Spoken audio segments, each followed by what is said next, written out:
जी Nepal HD television अब तपाईं सँगसँगै।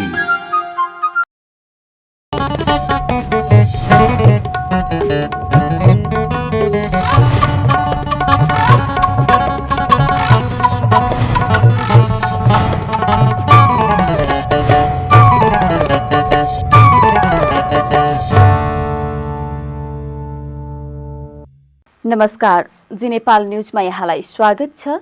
म ऋषिका मगर। सुरु गरौं प्रमुख समाचारका शीर्षकबाट। चीनको राष्ट्रिय जनक कांग्रेस स्थायी समितिका अध्यक्ष ली नेपाल भ्रमणका लागि आज काठमाडौँ आइपुग्यो। लीले नेपालका उच्च राजनीतिक दलका पदाधिकारीहरूसँग भेटवार्ता गर्ने।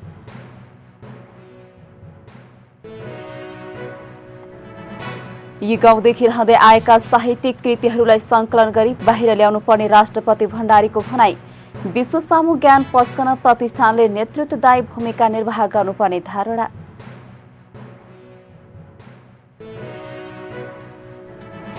देश बचाउनका लागि एमालेलाई बहुमत आवश्यक रहेको एमालेका अध्यक्ष ओलीको भनाई।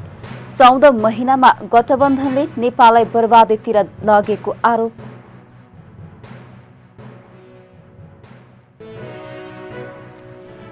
युक्रेनको खार्किभ र डोनेस्क लगायतका पूर्वी क्षेत्रमा बिजुली आपूर्ति ठप्प, झण्डै 90 लाख नागरिक प्रभावित।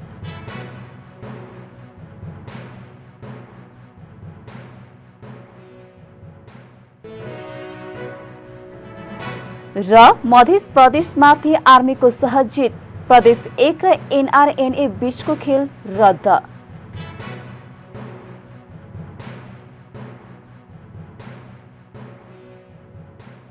अब समाचार विस्तारमा। सभामुख अग्निप्रसाद सापकोटाको मैत्रीपूर्ण निमन्त्रणामा जनवादी गणतन्त्र चीनको राष्ट्रिय जनक कांग्रेस स्थायी समितिका अध्यक्ष ली झान्सु नेपालको औपचारिक भ्रमणमा काठमाडौँ आउनु भएको छ। ली झान्सु नेतृत्वको टोली विशेष विमानबाट सोमबार अपराह्न काठमाडौँ आइपुग्नु भएको हो। अध्यक्ष लीलाई त्रिभुवन अन्तर्राष्ट्रिय विमानस्थलमा सभामुख सापकोटाले स्वागत गर्नुभयो। विमानस्थलमा परराष्ट्र मन्त्रालयका उच्च अधिकारीहरू उपस्थित थिए। अध्यक्ष लीले यही भदौ 30 गतेसम्म गर्नुहुने 4 दिने भ्रमणका क्रममा राष्ट्रपति विद्यादेवी भण्डारीसँग शिष्टाचार भेटवार्ता गर्नुहुने कार्यक्रम छ। यसैगरी उहाँले प्रधानमन्त्री शेरबहादुर देउवासँग शिष्टाचार भेटवार्ता गर्नुहुनेछ। नेता लीले यस भ्रमणका क्रममा नेकपा एमालेका अध्यक्ष एवं पूर्व प्रधानमन्त्री केपी शर्मा ओली र नेकपा माओवादी केन्द्रका अध्यक्ष एवं पूर्व प्रधानमन्त्री पुष्पकमल दाहाल प्रचण्डसँग भेट गर्नुहुने कार्यक्रम छ। राष्ट्रिय सभाका अध्यक्ष गणेश प्रसाद तिमल सिन्हा र परराष्ट्र मन्त्री डाक्टर नारायण खड्कासँग पनि अध्यक्ष लीको भेटवार्ता हुनेछ। प्रतिनिधि मण्डलले नेपालको औपचारिक भ्रमणका क्रममा भक्तपुर स्थित दरबार क्षेत्रमा भूकम्पपछि पुनर्निर्माण भएका संरचनाको अवलोकन भ्रमण गर्नुहुने कार्यक्रम रहेको पनि परराष्ट्र मन्त्रालयले जनाएको छ। अध्यक्ष लीको नेतृत्वमा 6 जना चिनिया उच्च अधिकारी, सुरक्षाकर्मी, सञ्चारकर्मी र अन्य स्टाफ सहित 67 सदस्यीय प्रतिनिधि मण्डल रहेको मन्त्रालयले जनाएको छ। अध्यक्ष ली भ्रमण भदौ 30 गते बिहीबार विशेष विमानबाटै स्वदेश फर्कनु हुने कार्यक्रम छ।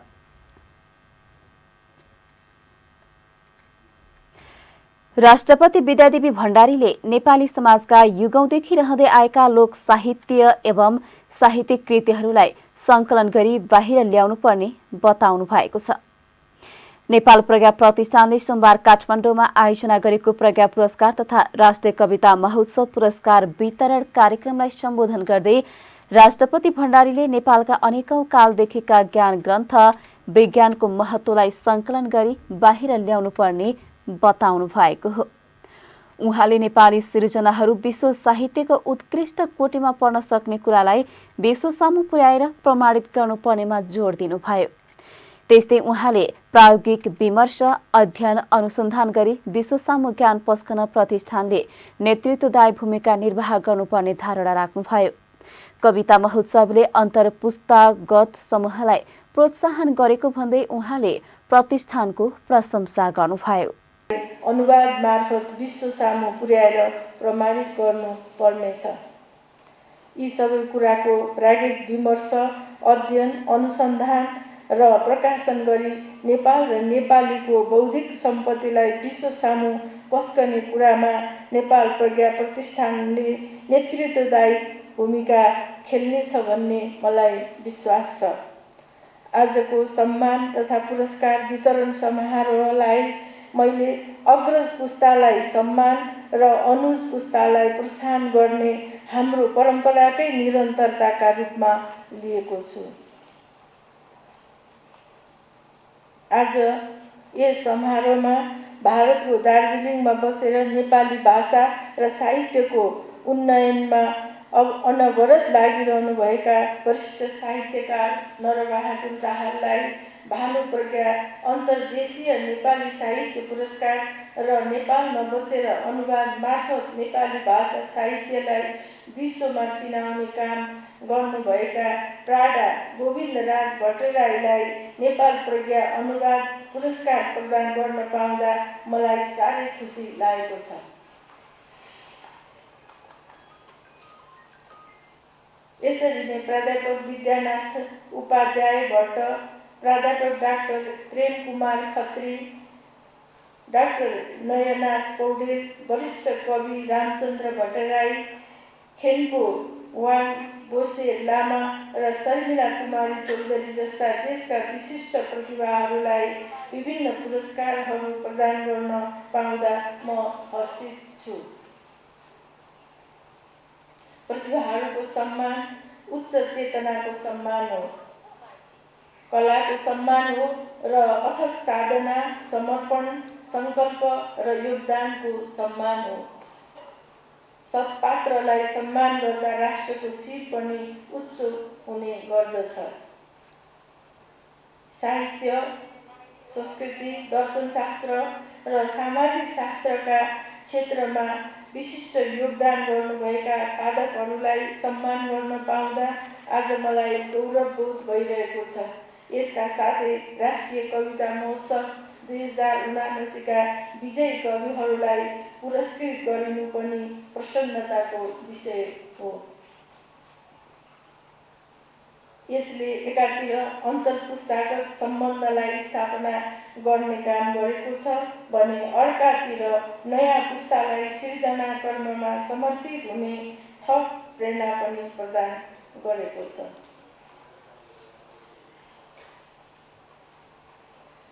यसरी विभिन्न पुस्ताका विशिष्ट प्रतिभाहरू कार्यक्रममा उहाँले 1,28,000 भन्दा बढी शब्द संग्रह गरिएको प्रज्ञा नेपाली बृहत शब्दकोश र तस्बिरमा नेपालको अंग्रेजी संस्करण विमोचन गर्नुभयो। त्यस्तै राष्ट्रिय कविता महोत्सव 2079मा पहिलो हुने टीका आत्रेय, दोस्रो हुने यात्री प्रकाश पाण्डे, तेस्रो हुने सीता तुमखेवा लगायतलाई पुरस्कार प्रदान गरिएको थियो।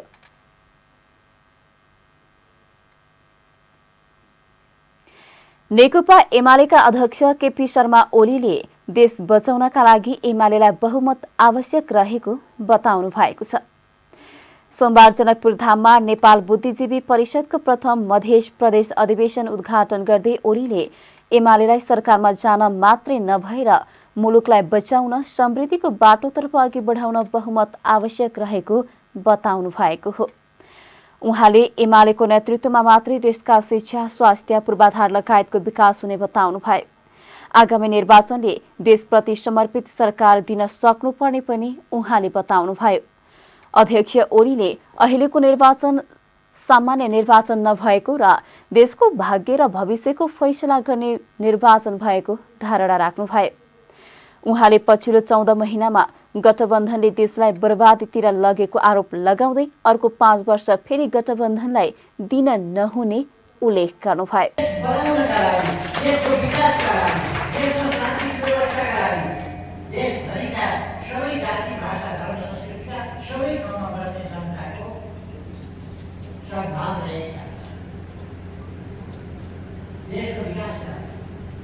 भ्रष्टाचार नियन्त्रण गर्नका लागि, त्यसलाई अगाडि बढाउनका लागि के मारे छ?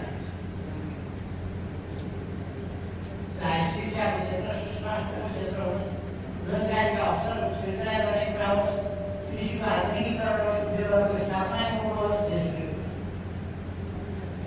यसको मैले धेरै लाग्छ। मैले खालि के मात्रै भन्न खोजेको भने आगामी निर्वाचनले सही सरकार दिन सक्नुपर्छ। देशप्रति, लोकतन्त्रप्रति, जनताप्रति, विकासप्रति समर्पित सरकार दिन सक्नुपर्छ। त्यो भनेको एमाले हामीले यति बेला एमालेको सरकार बनाउने कुरालाई केन्द्र भागमा राखेर चल्नुपर्दछ। यो एमालेका लागि होइन, देशका लागि एमालेको सरकार अपरिहार्य अनिवार्य छ। देशका लागि एमालेको सरकार भएन भने देश बर्बाद हुन्छ। यो निर्वाचनहरूमा 5 वर्षमा आउँछन्, कहिले बिचमा पनि आउँछन्। यस्तै एउटा सामान्य निर्वाचन होइन यो। यति बेलाको निर्वाचन देशको भाग्य भविष्य कस्तो हुने भन्ने कुरा। ओलीले अबको निर्वाचन एमालेको पक्षमा नआए देश बर्बाद हुने समेत बताउनुभयो। नेकपा एमालेका वरिष्ठ उपाध्यक्ष ईश्वर पोखरेलले वर्तमान सरकारका कारण मुलुकको सुशासन लज्जाजनक अवस्थामा पुगेको बताउनु भएको छ।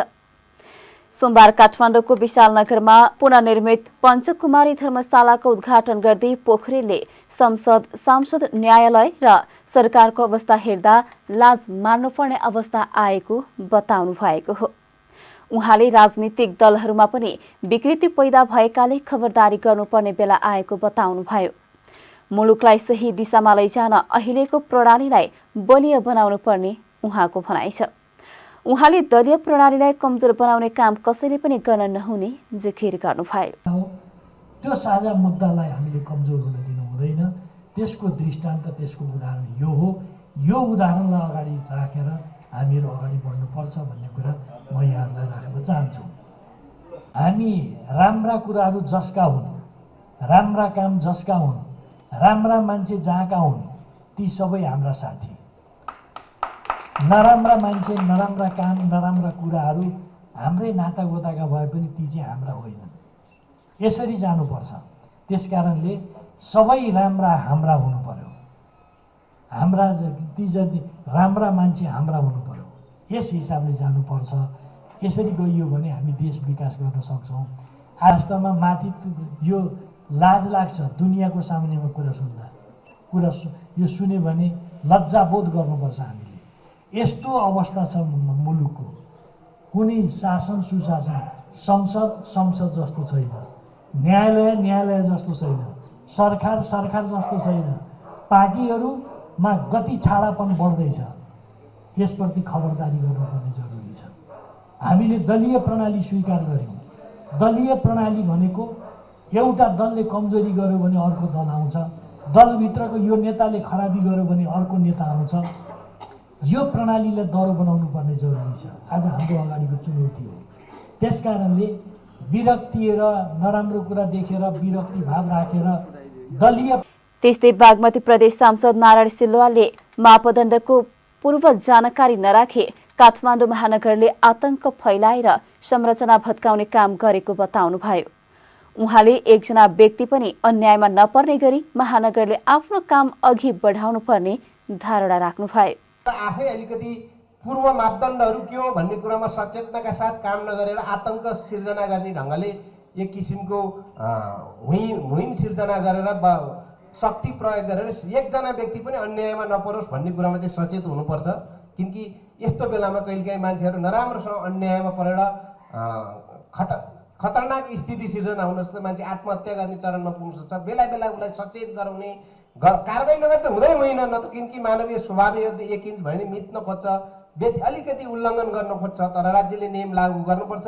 तर हाम्रो वडामा गर्दा चाहिँ एक किसिमको आतंकको रूपमा होइन, सचेत गराउँदै क्रमशः केही सिप लागेन भने मात्रै अन्तिम रूपमा शक्ति प्रयोग गर्ने गरी काममा जाने कुरालाई हामीले नीति लिनुपर्छ। र यसको पनि अहिले सूचना एउटा निस्किया छ। त्यसलाई नक्सा पास लगायतको प्रक्रियालाई कसरी वैधानिक गर्ने। अब सम्पत्ति सायद मन्दिरको छैन, नेपाल सरकारको नाममा छ यो कि मन्दिरको नाममै छ? नेपाल सरकार। उहाँले आतंकको रूपमा नभई सचेतना फैलाउँदै सार्वजनिक सम्पत्तिको संरक्षण गर्नुपर्ने धारणा राख्नुभयो।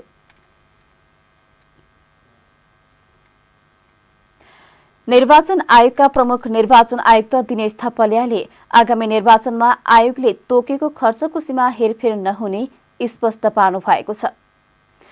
सिंहदरबारमा सोमबार बसेको राष्ट्रिय सरोकार तथा समन्वय समितिको बैठकमा थपलियाले खर्चका सीमाका बारेमा विभिन्न टीका टिप्पणी सुनिएको भन्दै यसमा आयोगले कुनै हेरफेर नगर्ने स्पष्ट पार्नुभयो। नेपालको निर्वाचन प्रणाली महँगो भयो भन्नेहरू नै खर्चको सीमामा असन्तुष्ट देखेको उहाँले बताउनुभयो। थपलियाले निर्वाचनमा दलले भाग लिने भएकाले उम्मेद्वारहरूको खर्च पनि सबै दलले नै बेहोर्ने व्यवस्था भए झन उचित हुने जिकिर गर्नुभयो। निर्वाचन क्षेत्र, मतदाता र मतदान केन्द्रका आधारमा उम्मेद्वारको खर्चको सीमा तोक्ने गरी खाका तयार गरिरहेको उहाँले बताउनुभयो। त्यस्तै उहाँले आचार संहिता प्रतिको बुझाइ सत्तामा रहँदा वा नरहँदा फरक हुने देखेकाले समस्या हुने गरेको धारणा राख्नुभयो। उहाँले मन्त्री मात्रै नभए कोही सार्वजनिक पद धारण गरेका व्यक्तिहरूले पनि निर्वाचन प्रचार गर्न नपाउनेमा आयोग प्रष्ट रहेको बताउनुभयो। निर्वाचन आचार संहिता उल्लङ्घन गरेको प्रमाण फेला परे आयोगले आवश्यक कारबाही गर्ने उहाँले बताउनुभयो। आचार संहिता हामीले प्रतिनिधि सभाको पहिलोचोटि विघटन भएपछि बनाएको, किन त्यति बेला त चुनाव हुन्छ भनेर बनाइयो। त्यति बेला 18वटा राजनीतिक दललाई यो ड्राफ्ट गरेर लिखित रूपमा दिँदा एउटा दलले चाहिँ मन्त्री पनि प्रचारमा जान पाउनुपर्छ भनेर लेखेकै दियो। 17वटा दलले कुनै हालतमा भएन भने डकुमेन्ट हेर्ने भए पुरानो डकुमेन्ट देखाएको छु। त्यसपछि अहिले पनि हामीले त अस्ति त दलहरूसँगै कुरा गऱ्यौँ, गरिसकेपछि अलिकति फेरिएपछि अहिले चाहिँ दुईटा दल भयो। एउटा प्रमुख प्रतिपक्षले पनि यो चाहिन्छ हाम्रो पहिलेदेखिको अडान हो भनौँ, र सत्ता पक्ष एउटा दलले पनि मौखिक भनौँ लिखित दिएको छैन। लिखित चाहिँ अर्को पक्षले मात्रै दिएको छ। यदि यसमा अझ त्यतिखेर के पनि भनिएको छ भने यदि तपाईँले यसलाई नरोक्ने हो भने एउटा गाउँपालिकाको वडा अध्यक्षले त फिल्डमा जान्छ, म फलानु पार्टीको हुँ, तिम्रो नागरिकता सिफारिस गर्नुपर्ने रहेछ, तिम्रो घर जग्गा सिफारिस गर्नुपर्ने रहेछ, फलानुलाई गर्छौ भने सिफारिस गर्छु नभए गर्दिनँ सम्म भन्छ। अनि कसरी स्वच्छता हुन्छ निर्वाचनको? आखिर ऊ पनि त कार्यपालिकाको सदस्य हो। यो केन्द्रीय कार्यपालिकालाई नै मान्ने, प्रदेश र स्थानीय कार्यपालिकालाई नमान्ने भन्ने त हुँदैन। तपाईँहरूले यो निर्वाचनको स्वच्छताको विषय नै बुझ्नु भएको छैन भन्ने सम्मका कुरा त्यति बेला बैठकमा भएका हुन्। यतिसम्म कि लोकसेवा आयोगको रिजल्ट पनि रोक्नुपर्छ भनेर त्यति बेला दलहरूले दिएका छन्। लोकसेवा आयोगको जुन नियमित प्रक्रिया छ रिजल्ट पनि गर्न नपाउने भनेका छन् र हामीले यसमा रिजल्ट चाहिँ गर्न पाउने तर आयोगलाई सोधेर गर्ने भनेर राखेको छ। उहाँहरूको चित्त बुझाउनु लोकसेवा आयोगकै रिजल्ट त त्यो त नियमित प्रोसेस हो नि त। त्यो भएको हुनाले दलहरूको सधैँ एकै खाले स्ट्यान्ड भइदिए एकदम इजी हुँदो रहेछ, नभएदेखि गाह्रो हुने भएको हुनाले र यो अहिले टपक्क टिपेर राखेको व्यवस्था होइन। यो चाहिँ मलाई लाग्छ यो व्यवस्था कार्यान्वयन भएन, अर्को पाटो होला। 48 सालदेखि नै यो राखिँदै आएको छ, 47 सालदेखि नै। अब संसदीय व्यवस्थाको अभ्यास गर्दै संसदीय चरित्र अनुरूपको व्यवस्था लेखेन छौँ हामीले। अहिले फटक्क हामीले मात्रै झिकिदिँदा त्यसको हामीलाई पनि अलिकति अप्ठ्यारो पर्ने भएको हुनाले यो विषयमा समितिले के गर्ने प्रष्ट रूपमा उल्लेख गरेर अगाडि गएदेखि हामी यसमा पनि पोजिटिभ छौँ। दोस्रो कुरा मैले त्यति छ नि पढेको संविधानमा त दल चुनाव लड्छ भने पढ्छु, त्यस्तै लेखेर देख्छु। अब मेरो आँखा मिल्दैनन् होला। जहाँसम्म दल निर्वाचन लड्छ, दलको सिद्धान्त विचार निष्ठा निर्वाचन लड्छ भने त्यो निर्वाचनमा लाग्ने खर्च त दलले गरे भइ पनि किन व्यक्तिलाई दुःख दिनु पर्यो? सबै उम्मेदवार हामीले सीमा तोकिदिएका छौँ। दलले नै खर्च गरिदिने, उसैले चाहिँ जे गर्न पाउने भनेको त त्यो सबै गरिदिने हो भने त उम्मेदवारको खर्च बढ्ने त पुरै भएन नि। प्रष्ट दलहरूले के भन्नु पर्यो भने उम्मेदवारले कुनै पनि किसिमको सहयोग दिन पनि हुँदैन, खर्च गर्न पनि हुँदैन, सबै कुरा दलले नै व्यवस्था गर्छ भनिदियो भने समानुपातिक तर्फको दलले नै गर्ने हो। यता त्यो व्यवस्था गरिदियो भने त धेरै यसै पालि धेरै कति हो कति सुधार भइहाल्ने हो। अब हामी चाहिँ कसरी टिकट दिन्छौँ त्यो मेरो विषय भएन। उम्मेदवार भएर आइसकेपछि हामी उम्मेदवार जान्दछौँ। आचार संहिता बनाउँदा निर्वाचन आयोगले सबै बेइमान छन्, कानुनविद छन्, यस्ता अप्ठ्यारा दल र चाहिँ नेताहरू चुनाव लडेका छन् भन्ने ठान्दै निर्वाचन आयोगको यो सकारात्मक सोचलाई कमजोरी ठानेको हो भने सोच बदल्छौँ हामी पनि। सबै असल मात्रै देख्छु, जहाँ हेर्दा पनि सबै उम्मेदवार राम्रा मात्रै देख्छु। त्यसकारण यो आचार संहिताको सन्दर्भमा पटक जुन आयोगलाई भनिएको छ त्यो आफूतिर फर्काएर भन्ने विषय आयोगलाई भन्ने विषय होइन भन्छु। कारबाहीको कुरा त मैले भनिहालेँ। 1,14,000लाई आज कारवाही गर्छौँ उम्मेदवार हुन नपाउने गरी प्रमाण भएका जति नै प्रमाण छ तिनको जसको प्रमाण छैन त्यसैसम्म त यहाँलाई कति सजिलो छ भने मेरो चाहिँ प्रमाण लुकाएकै छु भेट्दैन अर्कालाई भेटेर ठोकिदिए हुन्थ्यो भन्ने चिन्तन राखिदिन भएन मेरो यति यो प्रतिको भनाइ त्यो मात्रै हो उम्मेदवार हुँदै तपाईँले गर्ने खर्चको अनुमानित विवरण पेश गर्नुपर्छ त्यो भित्र बसेर पछि चाहिँ के अरे त्यसको चाहिँ के भन्छ हिसाब किताब बुझाउनु पर्ने गरी केही अरू पनि थुप्रै छन् मैले त्यता नजाउँ त्यो व्यवस्था गरिएको हुनाले यसलाई अलिकति यहाँबाट पनि केही न केही निर्णय गरेर बोलिदिनु पऱ्यो यो मदिरा निषेधित अहिले 3 दिन भनेर हामीले यसमा लेख्यौँ अब 15 दिन गरिदिनु पर्ने हो भने त मलाई त सधैँ गरिदिने हुने हो विषय पर्छ मेरा लागि अब यदि मदिरा प्रेमी मित्रहरूले त्यस्तै उहाँले आगामी निर्वाचनमा राजनीतिक दलले 33% महिला उम्मेद्वार हुनुपर्ने गरी निर्वाचन ऐन संशोधन प्रस्ताव तयार गरेको जानकारी दिनुभयो बैठकमा समिति सदस्यहरूले निर्वाचन खर्च प्रचार प्रसार लगायतका विषयमा आयोगले गरेको व्यवस्थाका बारेमा जिज्ञासा राखेका थिए। मानव विकास सूचाङ्कमा नेपाल 143औं स्थानमा रहेको छ। सोमबार काठमाडौँमा UNDP-ले सार्वजनिक गरेको मानव विकास प्रतिवेदनमा नेपाल मानव विकास सूचाङ्क 0.602 अङ्कका साथ 143औं स्थानमा रहेको उल्लेख छ। ऊर्जा मन्त्री पम्फा भुसाल लगायतले उक्त प्रतिवेदन सार्वजनिक गर्नुभएको हो। नेपालको उच्च स्थानलाई मध्यम मानव विकास सूचाङ्कका रूपमा उल्लेख गरिएको छ। प्रतिवेदनमा नेपालको प्रति व्यक्ति औसत आयु 68.4 वर्ष रहेको उल्लेख छ।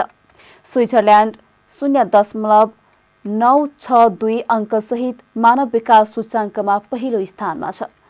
प्रतिवेदन सार्वजनिक कार्यक्रममा ऊर्जा मन्त्री भुसालले जलस्रोत र ऊर्जाको दिगो विकासबाट मुलुकको समृद्धिमा सरकारले ध्यान दिएको बताउनुभयो। हाल देशको 95% स्थानमा विद्युतको पहुँच पुगेको भन्दै बाँकी रहेका स्थानमा पनि छिट्टै विद्युतको पहुँच पुर्याउने उहाँले बताउनुभयो। ऊर्जाको दिगो विकास मार्फत आत्मनिर्भर अर्थतन्त्रको निर्माण गर्दै समृद्ध नेपाल निर्माणका लागि सबैले आफ्नो क्षेत्रबाट योगदान दिन आवश्यक छ। हाम्रो देशमा उत्पादन हुने विद्युत पूर्ण रूपमा नवीकरणीय स्वच्छ ऊर्जा हो। हाल देशको करिब 95% जनतामा विद्युत पहुँच पुगेको छ। यस अर्थमा हामीले 95% जनतामा नवीकरणीय ऊर्जाको पहुँच पुगेको मान्न सकिन्छ। आगामी 2 वर्षभित्र सबै नेपाली जनतामा भरपर्दो र गुणस्तरीय विद्युत सेवा पुग्ने गरी योजना बनाई कार्यान्वयन भइरहेको छ। यसबाट जनताले स्वच्छ ऊर्जाको प्रयोग गर्न पाउनेछन्, जसले गर्दा एकातिर ऊर्जामा पेट्रोलियम पदार्थको खपत घट्नेछ भने अर्कोतर्फ ग्रामीण भेगमा प्रयोग हुँदै आएका परम्परागत ऊर्जालाई स्वच्छ ऊर्जाले प्रतिस्थापन गरी गुणस्तरीय जीवनयापनका लागि सहयोग पुग्नेछ। सरकारले मासिक 20 युनिटसम्म विद्युत खपत गर्ने विपन्न नागरिकलाई निःशुल्क विद्युत सेवा दिने र निःशुल्क मिटर जडान गर्ने व्यवस्था मिलाएको छ। विद्युत आधारभूत आवश्यकताका साथै उत्पादनको साधन हो भन्ने मान्यताका साथ महसुल पुनरावलोकन गरी सिँचाइमा प्रयोग हुने विद्युतमा 75% सहुलियत दिएको छ। साथै गरास्ती तथा औद्योगिक समूहको समेत महसुल कम गरिएको छ। यसले देशको कृषि उत्पादनमा वृद्धि हुनुका साथै गरिबीको रेखामुनि रहेका नेपाली जनतालाई विद्युतको माध्यमबाट राहत पुगेको छ। यसबाट हामी आगामी दिनमा देशको मानव विकास सूचकाङ्कमा सकारात्मक योगदान पुग्न सक्ने विश्वास लिएको छ। हाल नेपालको कुल विद्युत जडित क्षमता 2200 मेगावाट पुगेको छ भने विद्युतको माग 1800 मेगावाट हाराहारी छ। उत्पादित विद्युतको स्वदेशमै खपत हुन नसकेमा निर्यात गर्ने नीति लिएको छ। सो अनुरूप वर्षाको समयमा बढी हुने 364 मेगावाट विद्युत मित्रराष्ट्र भारतको निर्यात गरिएको छ। नेपाल विद्युत प्राधिकरणले गत वर्ष भारतमा 4 अरब जतिको विद्युत निर्यात गरेको थियो भने चालु आर्थिक वर्षमा अहिले मात्रै 1 अरब साउन महिनामा मात्रै 1 अरब 84 करोड निर्यात गरेको छ। यस आर्थिक वर्षको अन्त्यसम्म करिब 16 अरबको विद्युत व्यापार हुने प्रक्षेपण गरिएको छ। यस आर्थिक वर्षको यसबाट व्यापार घाटा कम गर्न एवं समग्र रूपमा विदेशी मुद्रा सञ्चितमा ठोस योगदान पुगेको छ। यसले आर्थिक सबलीकरणमा महत्त्वपूर्ण सहयोग गर्नेछ। देशको समग्र आर्थिक विकास हुँदै गर्दा स्वदेशमै रोजगारी सिर्जना भई जनताको आय बढ्ने र मानवीय जीवनलाई थप सहयोग हुनेछ। सरकारले विद्युत खपत कार्ययोजना बनाई कार्यान्वयन गरिरहेको छ, जसका कारण यस वर्ष आन्तरिक बिजुलीको खपत करिब 20% बढेको छ। हाल बढ्दै गइरहेको विश्वव्यापी उथलपुथलले 90% देशहरूमा मानव विकासमा भएको प्रगतिलाई अप्रत्याशित रूपले उल्ट्याउने काम गरेको प्रतिवेदनमा उल्लेख छ। लगातार दोस्रो वर्ष मानव विकासले उल्टो गति लिनाले मानव विकासमा यसअघि कहिले नदेखिएको स्तरमा धक्का परेको र यसका कारण दिगो विकासका लागि 2030 एजेन्डा सुरु गर्दा र 2016 को पेरिस सम्झौता अवलम्बन गर्दाको स्तरमा फर्काउने काम गरेको UNDP-ले जनाएको छ। पछिल्लो 24 घण्टामा नेपालमा थप 179 जनामा कोरोना संक्रमण पुष्टि भएको छ। देशभर गरिएको 2600 PCR परीक्षणका क्रममा 127 जना र 2359 एन्टिजेन परीक्षणका क्रममा 52 जनामा कोरोना संक्रमण पुष्टि भएको हो। कोरोनाका कारण थप 1 जनाको मृत्यु भएको स्वास्थ्य मन्त्रालयले जनाएको छ। त्यस्तै थप 171 जना निको भएका छन्। हाल नेपालमा 2271 सक्रिय संक्रमित आइसोलेसनमा रहेको मन्त्रालयले जनाएको छ।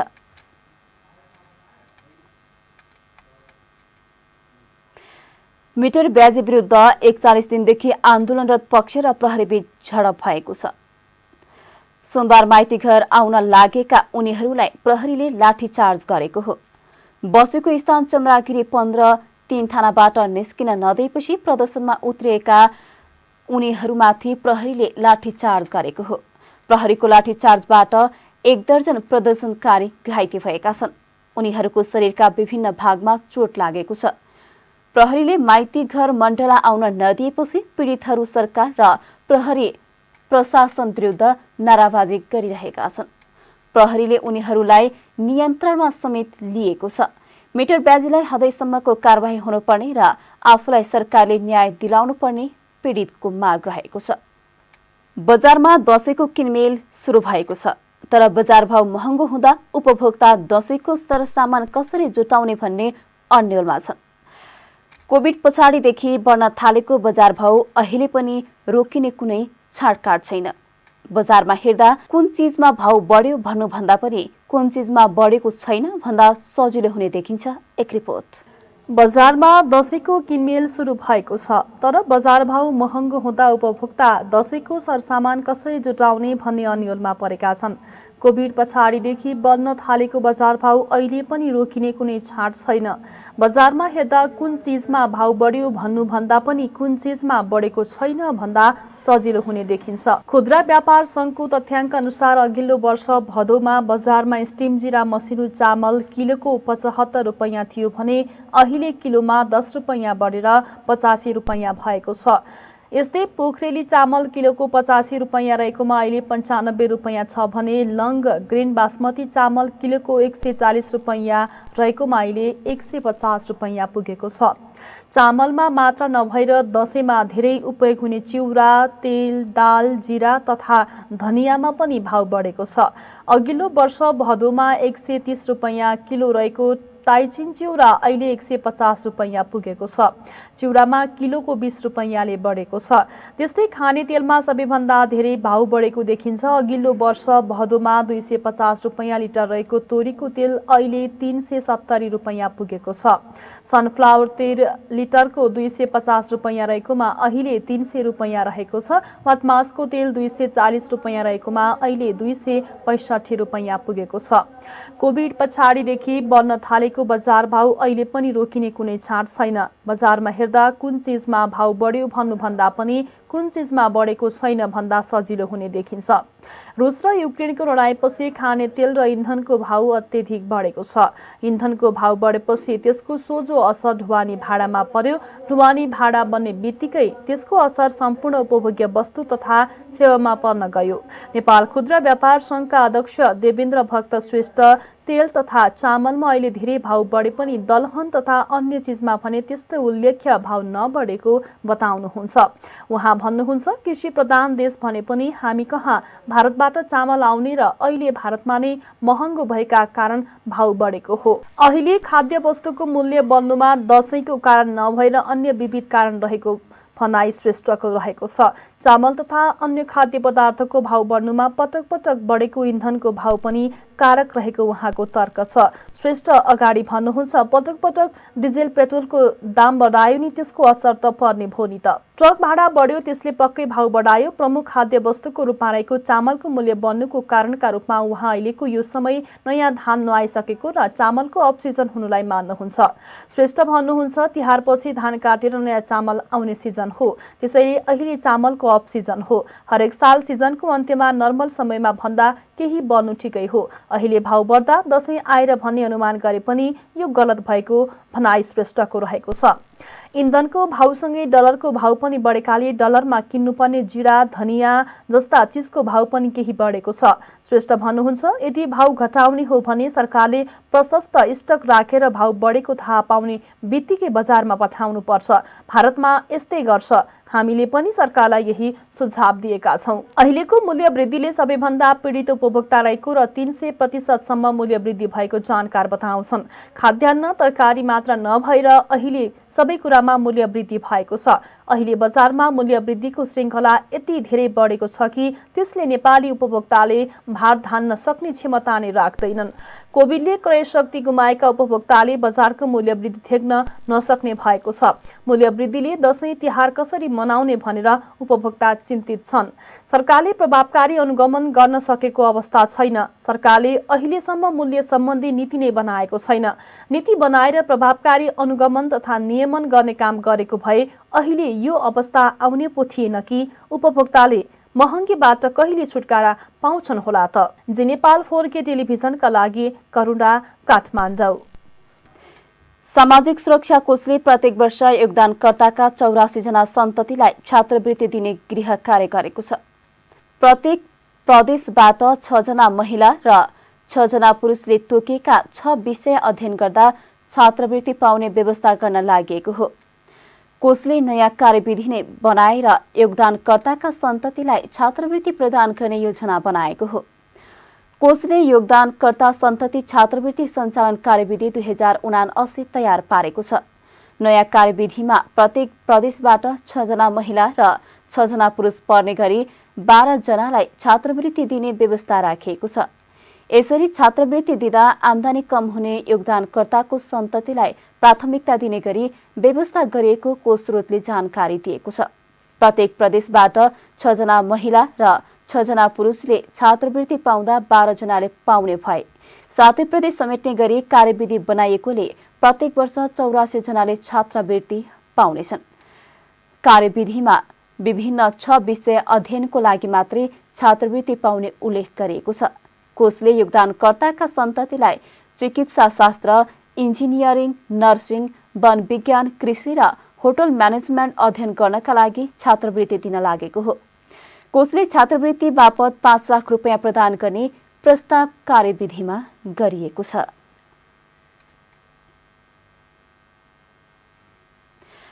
रसुवा र नुवाकोटमा निर्माणाधीन 37 मेगावाटको माथिल्लो त्रिशुली 3B जलविद्युत आयोजनाका प्रबन्धक त्रिशुली जलविद्युत कम्पनी लिमिटेडले सर्वसाधारणलाई निष्कासन गरेको शेयर बापतको बाँकी रकम आउँदो असोज 4 गतेदेखि सङ्कलन गर्ने भएको छ।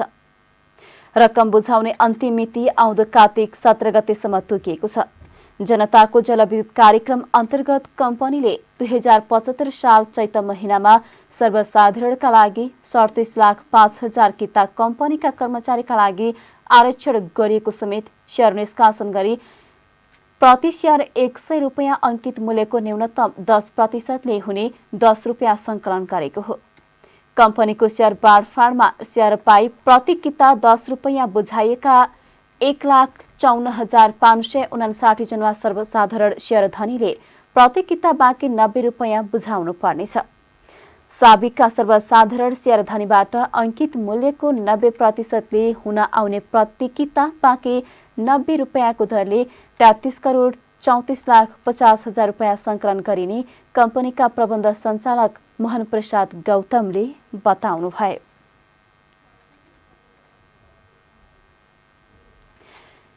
शेयर बजार आज सोमबार पनि घटेर राताम्य भएको छ।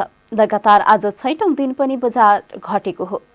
आज शेयर बजार परिसूचक नेप्से 13.59 अङ्कले घटेर 1912.69 अङ्कमा झरेको छ। आज म्युचुअल फन्ड बाहेक सबै समूहको शेयर घटेकोमा बीमा माइक्रो फाइनान्स र जलविद्युत समूहको शेयर उच्च अङ्कले ओह्रालो लागेको छ। नेप्से घटेको दिन 222 वटा कम्पनीको 26,13,000 किता शेयर 83 करोड 16 लाख रुपियाँमा कारोबार भएको छ। सबैभन्दा धेरै नबिल बैंकको 4 करोड 7 लाख रुपियाँको शेयर किनबेच भएको छ। आज सामुदायिक लगवित वित्तीय संस्थाको शेयर 5% भन्दा धेरै घटेको छ। समग्र बजार घटे पनि आज युनाइटेड मर्दी हाइड्रो पावरको शेयर 4% भन्दा धेरै बढेको छ।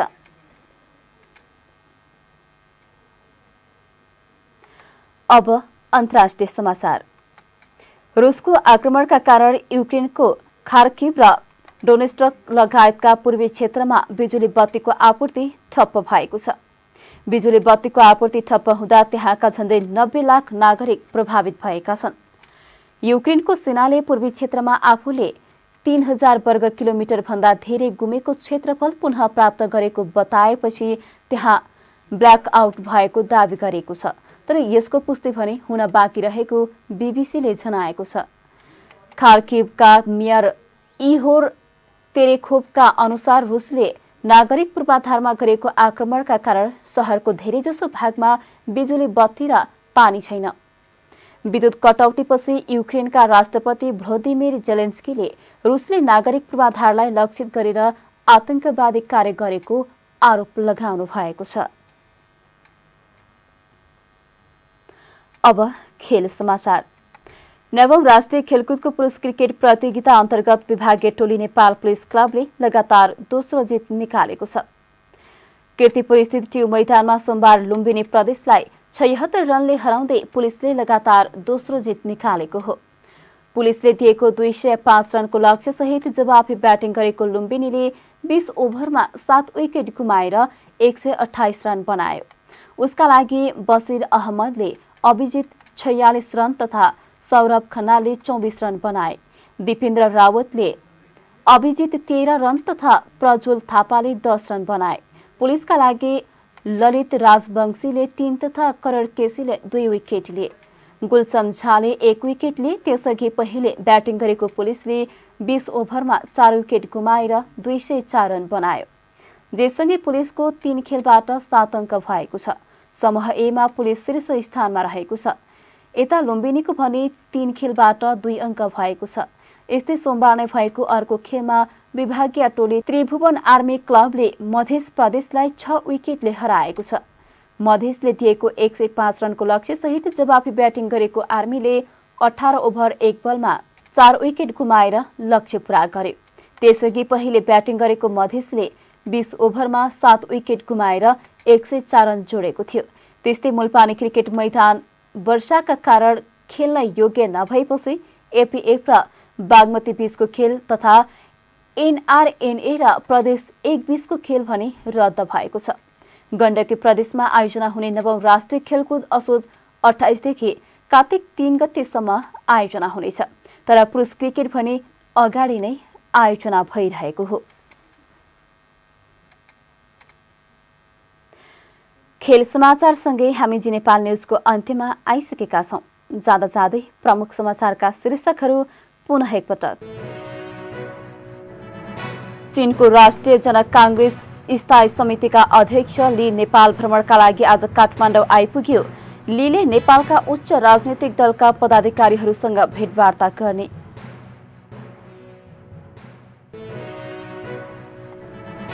युगौंदेखि रहँदै आएका साहित्यिक कृतिहरूलाई संकलन गरी बाहिर ल्याउनु पर्ने राष्ट्रपति भण्डारीको भनाई। विश्व सामु ज्ञान पस्कन प्रतिष्ठानले नेतृत्वदायी भूमिका निर्वाह गर्नुपर्ने धारणा।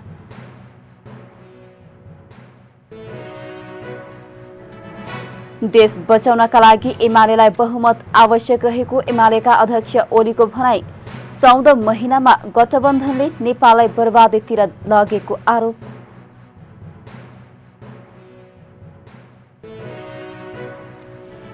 युक्रेनको खार्किभ र डोनेस्क लगायतका पूर्वी क्षेत्रमा बिजुली आपूर्ति ठप्प, झण्डै 90 लाख नागरिक प्रभावित।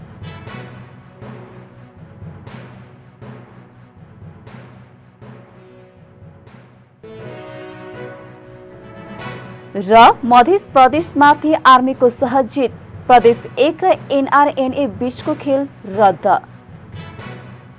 प्रमुख समाचारका शीर्षकसँगै अहिलेका लागि जी नेपाल न्यूज सकियो। ताजा समाचार र मनोरञ्जनका लागि जी नेपाल एचडी टेलिभिजन हेर्दै गर्नुहोला। हवस् त, नमस्ते।